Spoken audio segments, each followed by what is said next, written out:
Welcome to part 16, Obake-san's Ghosts, Link's Decision 2, Chronos, The Tears of Fate, done. Last time we were in the class dungeons, the third set, but we've got the second class dungeon to go to, so we're going to head there straight away. Then we'll make a trip through the mountains to level 5 in the present. Should be pretty straightforward. Well, not the caves of the mountain. Everything but that should be pretty straightforward.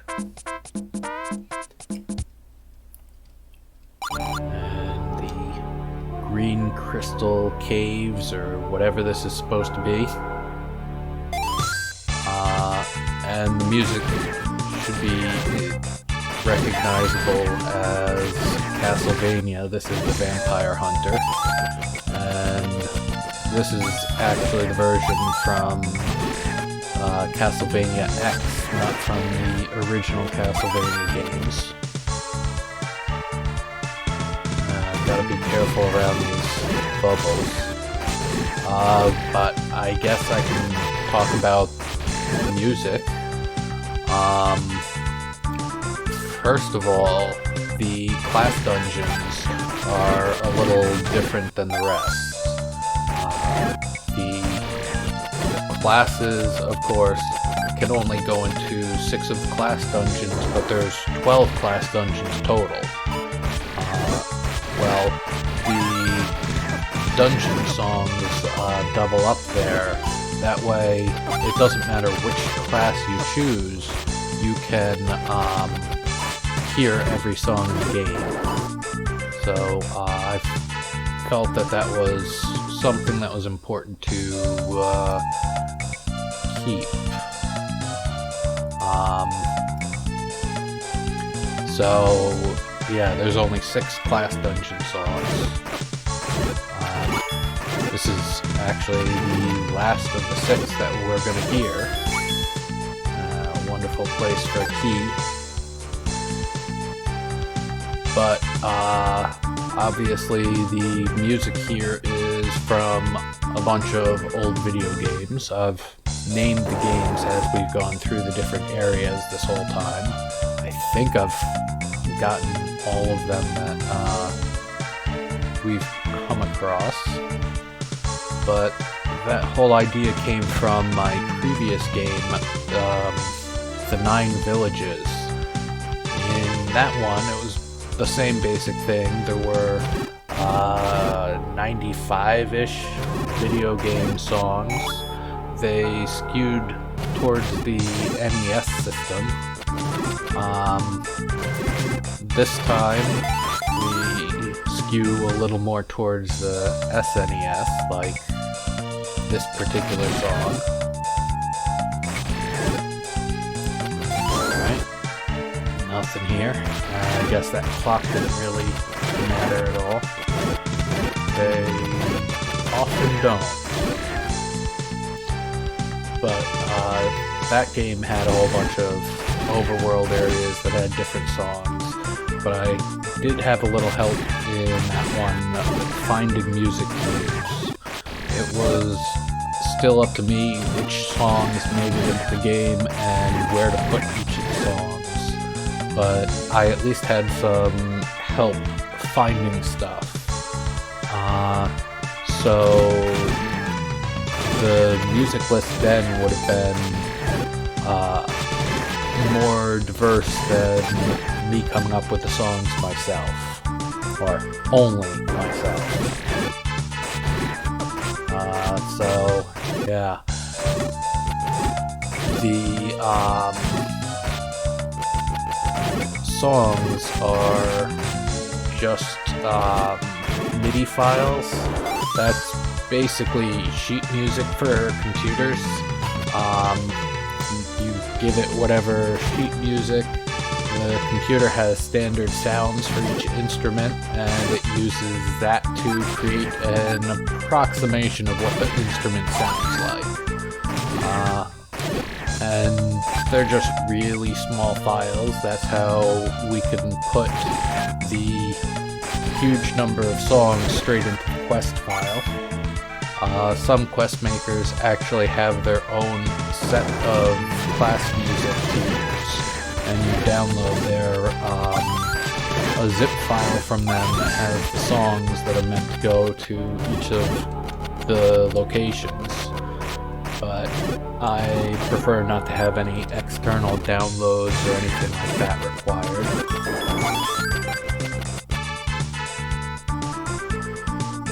You might notice that we're skipping quite a few rooms here so far. There's, well, rooms that don't really require you to go in them, so we're going to take the shortest route possible, I hope.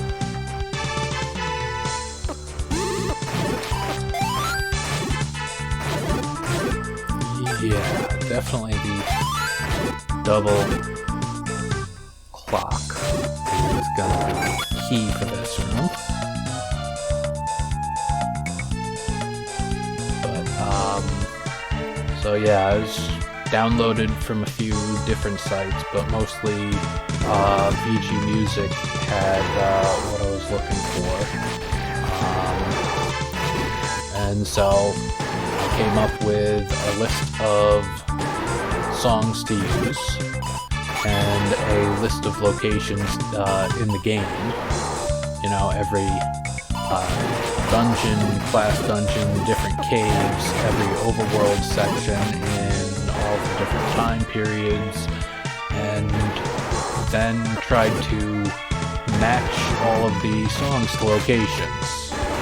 Well, that didn't quite work out. Even though I had the right number of songs for the locations I had, it still left a whole bunch of blank spaces and songs that didn't fit anywhere. So after that, I had to go looking for other songs, and I had specific locations for them. So I was looking for something more specific usually, and that way I found some particularly obscure things that I would not have known otherwise. I think I might have mentioned the library in the town. That's from some Japanese game I had never heard of, and I was just looking for library songs. But I don't even know what kind of game it is. I can only stereotype, considering it never came to America.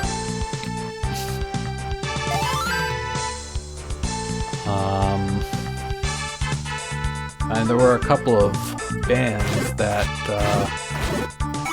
did help inspire some of the songs. The advantage in the mini-boss is both do covers of video game songs with, you know, rock instruments, and at least in the 9 villages, some of the songs, I'm just gonna kill this thing with fire. Some of the songs were selected because, you know, they work so well with the bands. They weren't the only two. There's also Neskimos, and really the best is Game Over. They only have a few songs, but you should check out the one for Mega Man 3. Somebody made a music video of it using the old Mega Man anime series. So, yeah, a few bands. Mega Driver did a whole bunch of them too, but not as much was taken. This time it was more kind of random things I knew or had heard before, and some things that I knew from Reputation.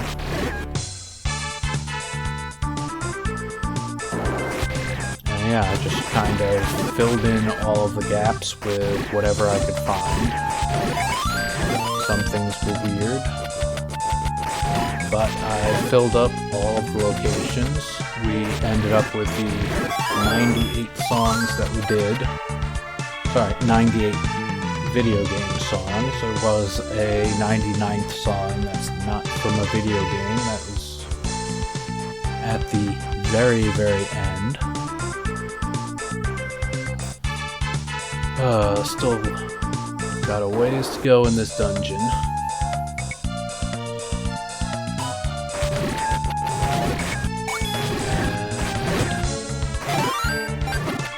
I'm not sure what else I could really say about the music here. I guess we gotta...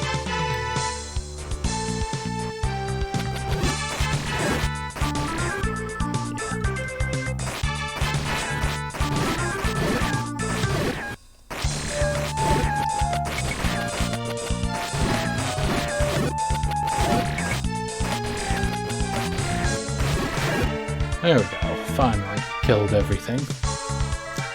I haven't been having too much of a problem with health yet, but that was clearly bound to change the second I stepped in this room.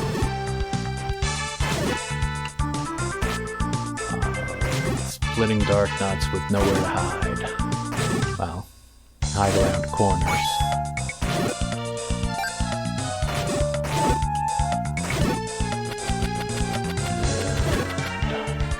Nothing here. So that would be because it's here.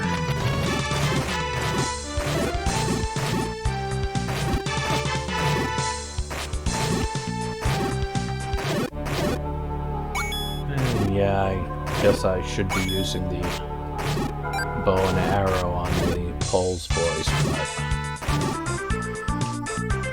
I don't really need it for the one shot that's left on that guy. And I am not going to deal with these guys. I'm just going to run. And these things, no point in killing them either.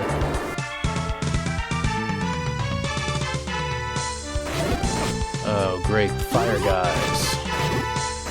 Fire whiz robes are a little bit more of a problem. They wander around similar to the blue whiz robes, but I can't really do anything about those fireballs. Flames, I guess? I don't know. So, they take a lot of damage until I get the mirror shield. But at least they didn't take too much away from me. Of course, more likes, they're not going to get me any health.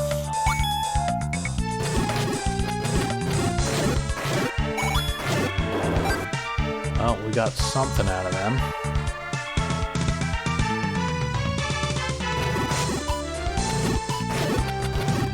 Trying to keep my health up, and there we go. That's even better. And a little bit more to top it off. Maybe one more in this room. Gotta be careful around the Staphos 3 though. Their shots are really damaging, even with the red armor. And there is the boss key. That would be what the one-way door is for. Getting out of there quickly.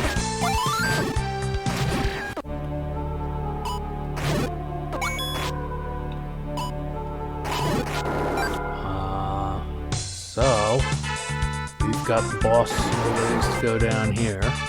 Skip that. No.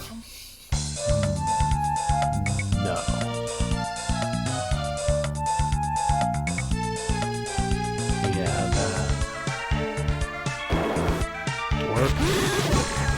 And beware the wall masters.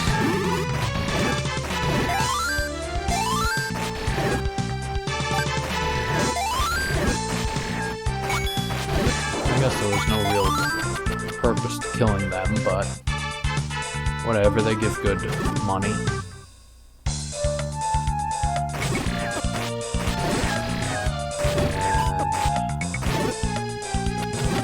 Now, I didn't know why I was killing these guys, but now it's to get my heart back. And off to the ball.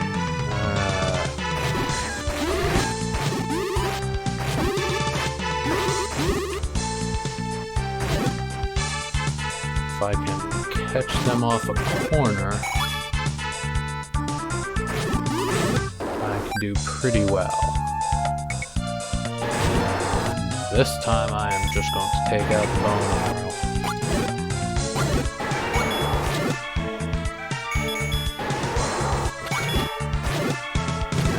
Oh, nope, nothing's gonna help me with that last bit of health. Ooh. These guys are really rough. This is the... See that health loss right there? This is the Death Knight. And massive damage no matter what happens.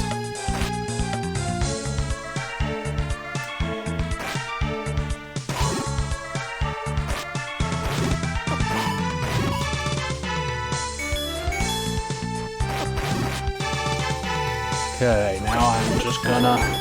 Hey, maybe I didn't even need to use the potion, but glad that I did. And now we have Nehru's Love, or maybe Nairu's Love, I don't know. Temporary invincibility spell, so that'll be useful. Well, that does it for the class dungeons. That's all 6 for us. So now off to the mountains, and actually the easiest thing I think is going to be to, if I could get to this stupid item, warp to level 3 and make our way back up. And it's not a huge walk either way, but at least this doesn't require me to dodge enemies and walk around bushes. Or walk around large rocks, as the case may be. And quick stop here, and up we go. Now, oops. That is definitely not the right item.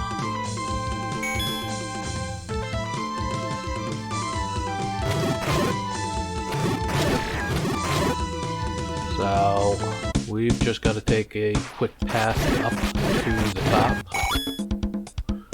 And that'll get us to the time warp.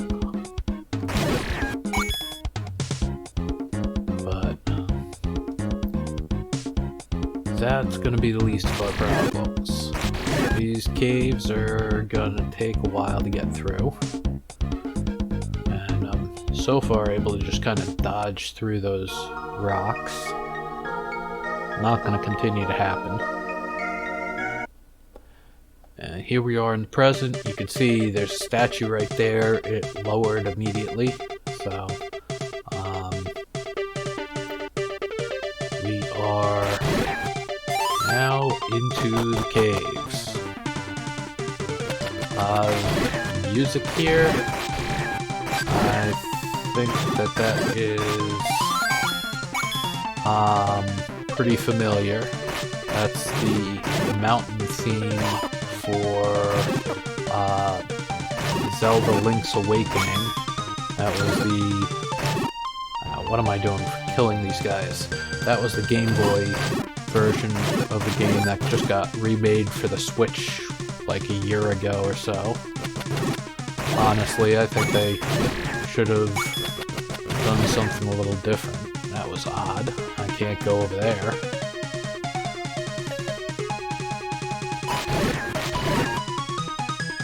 Oh, is it Tal Mountains? Is that what they were called? Tal Mountains?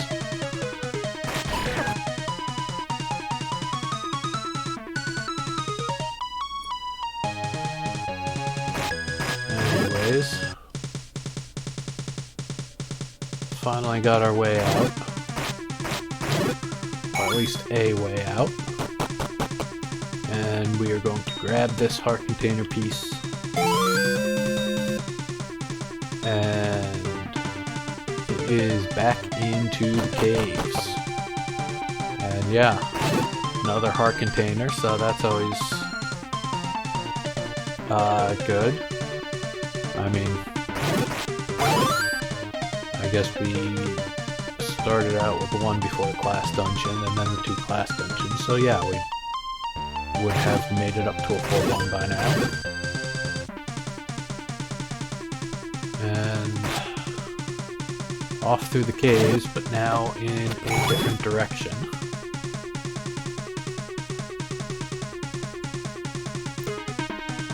And yeah, do not need to engage every enemy I come across. There's no items I might miss or anything like that.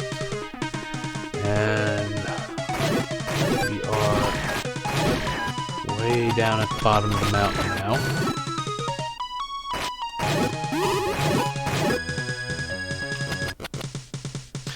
It was a little too quick there. I thought I would get the rupee in time. And back into the cave system.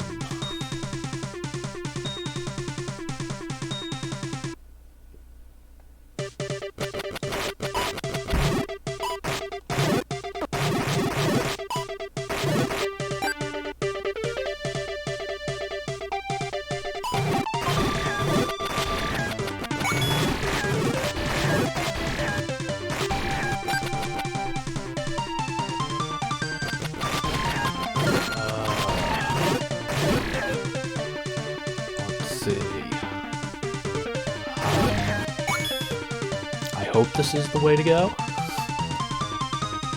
This place is confusing.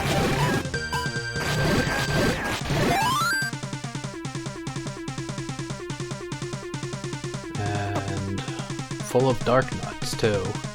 Fortunately, none of the faster splitting ones, just the regular old blue ones.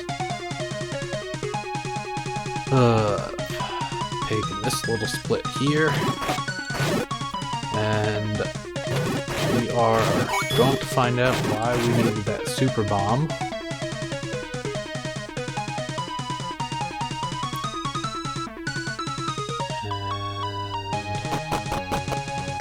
And here we go. So on the western side in the present, we have this rupee-shaped rock here, and we need a super bomb to open it because it's so big. This is the coin cave. Total prize is over 1,500 rupees, and aside from that, all of the enemies in the cave are ones that tend to drop money, so even after you've gotten all of the prizes from here, it's still a good location to grind for money. Probably the best location in the game.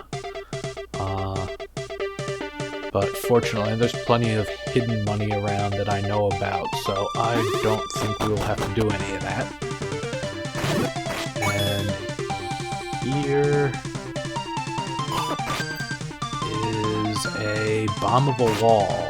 That's what I was looking for. So, there was a crack in the wall if you didn't see before I placed the bomb. We've come across this heart container piece before, and now we don't have to look at it again. And we can get back to our journey to level 5. By the way, now that we've gone into the coin cave, we can use the warp zone to get to there, so we can get back there anytime that we need to make some money. And the cave is situated somewhere that you can also warp out of that place, since a lot of locations on the mountain the whistle doesn't do anything, just like the map button doesn't. Not that I've really been using the map button at all.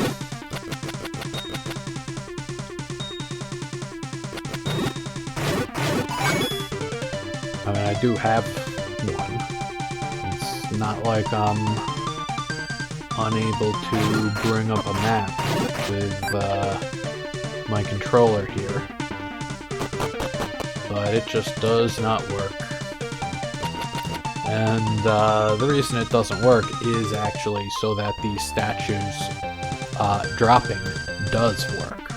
So it is kind of necessary the way that it had to be done to work in version 2.10 of Zelda Classic. You know, back when this first quest was first started in 2008 or whatever.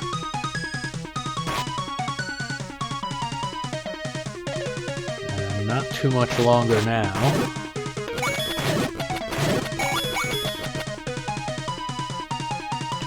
You know, maybe I should have grabbed a potion or something before coming all the way out here. Seems like a prudent thing now that I'm here, but oh well.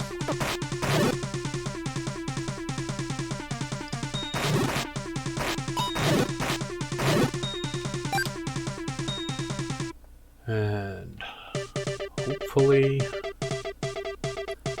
this is the end of it. Although now I'm not entirely sure. Ah, yeah, there we go. Alright, so we're going to end it here at level 5 present. We'll have to finish this game in the next one, so thanks for watching.